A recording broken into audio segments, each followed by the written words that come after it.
Here's how to use the blur effect in your CapCut on your computer.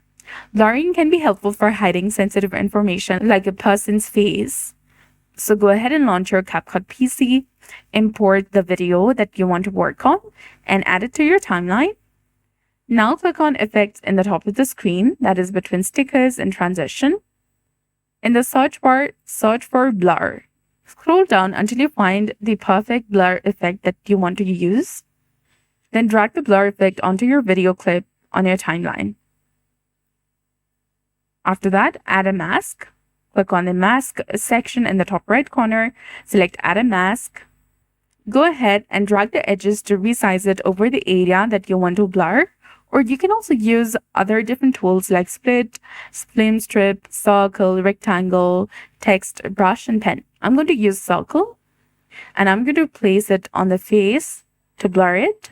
You can use the feather slider to adjust the blur intensity. Now, if the blurred object is moving, go to the task, go to the mask tab and scroll down, and then click on track next to the track mask. This will automatically create keyframes to follow the object. If the tracking isn't perfect, you can manually adjust the keyframes as needed. So that's it. I hope you found this video helpful. If you did, please like, share, and subscribe. Thanks for watching. We'll see you again in the next one.